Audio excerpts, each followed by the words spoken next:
Y estamos acompañados el día de hoy, vamos a conversar, vamos a partir el programa, tenemos coanimado, no, tenemos un invitado que está con nosotros y ha estado en otras ocasiones con nosotros acá en el programa, Juan Luis Salinas, él es el Ceremi de Educación, el secretario ministerial de Educación en la región de la Araucanía. Ceremi, ¿cómo está? Muy buenas tardes, bienvenido al Peligrosamente Juntos. Muy buenas tardes y qué mejor manera de comenzar el programa que con Clidence, ¿eh?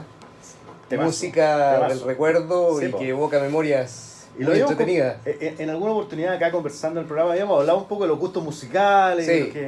de cómo la música, si la música nos cruza a todos, la Efectivamente. música nos transporta a todos, independientemente del rol que vamos a desempeñar. Digamos, un CRM de educación, podemos conversar con un médico, podemos conversar con un arquitecto, en fin, todos vamos a llegar a un punto de encuentro cuando hablamos de música, ¿no? Efectivamente, todos tenemos un corazón que late. La vez Exacto. anterior fue Chicago. Así es. If You Leave Me Now. ¿Verdad? Buena memoria. Profesor Ceremi. de historia. Oye, entremos en materia. Cuéntame. Movilización. Paralización de los profesores. Sí. Estuvo muy cerca de ser uno de los, o el más largo de la historia. ¿Qué se ganó? ¿Qué se perdió? ¿Quién gana? ¿Quién pierde? Bueno, la movilización del año 2015 fue la más larga de la historia, ¿no? Cerca estuvimos. Sí. Mire, en realidad lo que se gana son algunos beneficios para los docentes. Siempre quisiéramos que los docentes estuvieran mejor. Yo creo que es un deseo compartido. Pero no siempre se puede. No siempre están en las condiciones. Aquí hay temas presupuestarios, presupuesto de Estado, ¿no? Ministerio de Hacienda, una serie de otras cosas. Los principales perdedores, definitivamente, los estudiantes. Los profesores sabemos que el tiempo que no se trabaja definitivamente no se recupera. Tenemos un calendario de recuperación, si bien es cierto, que pretende en alguna medida paliar los estragos que va a producir esta movilización. Pero lo que hemos pedido y lo que yo personalmente le he pedido a los docentes, a los colegas, es que este calendario de recuperación sea efectivo, no administrativo, es decir, que los estudiantes verdaderamente tengan clases, ¿no? Y que las clases sean clases de calidad. Es difícil pedirle a un estudiante que después de la jornada, en algunos casos, por ejemplo, se prolongue durante 2 horas más Claro. su estadía en el establecimiento, en la sala de clase, con un cierto nivel de concentración. Entonces, es donde empezamos a poner en duda si efectivamente vamos a alcanzar los aprendizajes esperados por una parte y si vamos a ser capaces de desarrollar las actividades del aula. Y claro, porque ese es un tremendo tema, porque por un lado, ok, uno apela al profesionalismo, a la habilidad, a la creatividad del docente. Sí, Sin claro. embargo, hay una cuestión que es sabido, que es natural, que después de ciertas horas, no solo los alumnos, a cualquiera de nosotros, después de cierta hora la concentración comienza a disminuir, digamos. Claro, y efectivamente, tenemos otro ejemplo, el caso de la recuperación de los días sábados para algunos establecimientos, que fue la única manera en realidad de poder ajustar el calendario, si no, nos pasábamos de largo hasta marzo prácticamente con clases, eso es impensable. Los estudiantes y los profesores también necesitan descansar y necesitan vacaciones. Claro. Entonces aquí es donde viene la pregunta, bueno, el día sábado realmente la recuperación va a ser efectiva. Segunda pregunta, la tasa de asistencia va a ser del la que 100%, claro. o va a ser de un 80% Y o va a ser de un lamentablemente va a tener que 50%. pasar por todo eso para poder responder las interrogantes. Va a tener que transcurrir el tiempo y de ahí hacer el análisis. Ceremi, profesor de historia. Y como profesor, Sí, correcto. además del rol de Ceremi, que obviamente en esa condición está invitado al programa, pero como profesor de historia, a Juan Luis Salinas, ¿qué se le viene? ¿Qué es para él la deuda histórica? Bueno, es un problema de Estado, es un problema que traspasa varias administraciones. Es un tema complejo, porque tiene que ver con también, otra vez, ¿no es cierto?, recursos que exceden, pero enormemente las capacidades que Sí. el Estado, y aquí no estoy hablando de gobierno, Sí, sino sí, estoy que el hablando Estado del tiene. Estado tiene. Eso es ¿no? sabido, pero, ok, Ahora, pagar si usted- toda la deuda histórica hoy día es inviable. Eso desde todo punto de vista y todos los Sí. análisis han llegado a aquello. Pero probablemente se podrá hincar el diente a partir por la gente que más lo necesita, que son los más atrasados en la deuda histórica, personas que además están en otra etapa de la vida donde más más recursos necesitan. Desde el punto de vista, a ver, de las personas, evidentemente que uno quisiera que así fuera.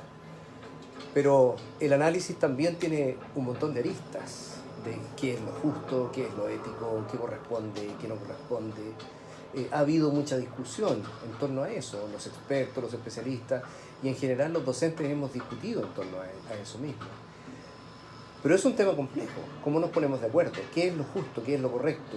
¿Cómo se debiera hacer? Usted tiene una mirada, yo tengo otra, y aparece un tercero y un cuarto y un quinto, y ya tenemos 5 miradas. ¿Cómo nos ponemos de acuerdo? Los parlamentarios no han podido hacerlo. Entonces, no es un tema que podamos resolver tan fácilmente y que lo resuelva un ministerio. Es un tema que se tiene que resolver a nivel parlamentario, ¿no? Es un tema que se tiene que resolver con la participación de todos los actores del mundo político, evidentemente, pero también con los actores técnicos de este proceso, como yo lo mencionaba recién.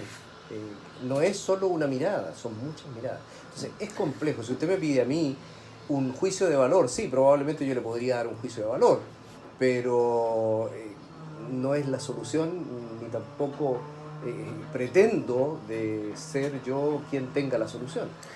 Alguien acá en el WhatsApp nos dice, ¿cree que a la ministra Cubillo le quedó grande el ministerio? Yo no le voy a hacer pasar exactamente la misma pregunta porque probablemente, y entiendo, ¿no? Me va a decir, no, estamos hablando que es difícil que alguien pueda responder directamente de esa forma una respuesta que alude a su superior. Pero se lo voy a plantear de otra manera. ¿Qué no se estuvo mirando? ¿Qué faltó por mirar de parte del ministerio como para poder llegar antes a término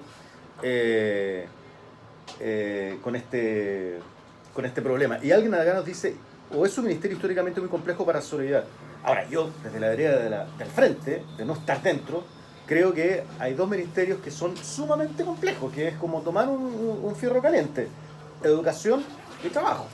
Sí, yo puedo responder eso con una pregunta. Aquí me estoy metiendo en el método socrático. ¿Qué no hemos hecho los profesores? ¿Qué no ha hecho el gremio de la educación, los profesores? Yo creo que aquí hay responsabilidades compartidas en todo esto, ¿no? O sea, aquí estamos aplicando mayéutica para los profesores que nos están escuchando. Absolutamente.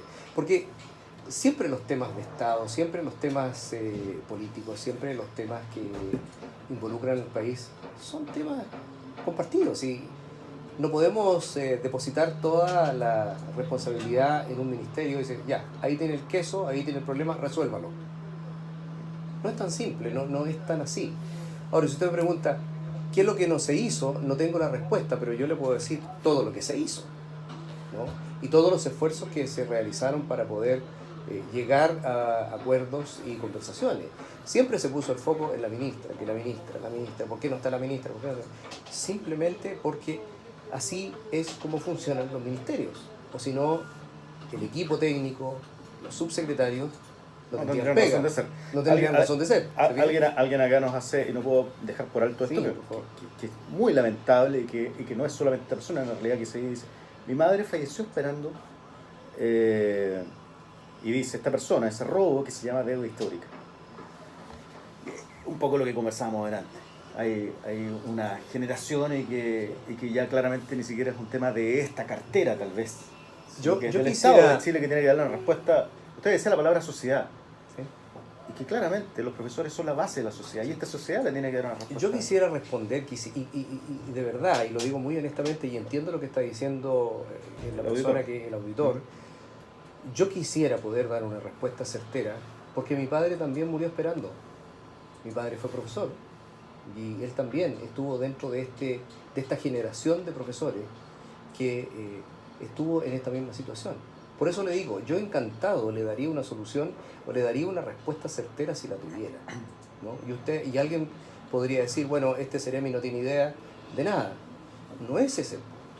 El punto es que, vuelvo a repetir, es un tema de discusión de los actores que forman parte del Estado. Sí. Y aquí estamos todos. Entonces, es un tema re complejo. Ahora, no ha habido acuerdo a nivel parlamentario no han podido ponerse de acuerdo en tantos años. No estamos hablando aquí de los últimos 4 años, los últimos 5, estamos hablando de más de 20, 30 años. Quizás con esto se aclara, que hizo un auditor, el mismo que hacía la pregunta respecto a la ministra, dice, a lo mejor el tema de fondo es que la educación es muy compleja y requiere mucha atención o mucho estudio para que de una vez se pueda mejorar todo este tema, digamos.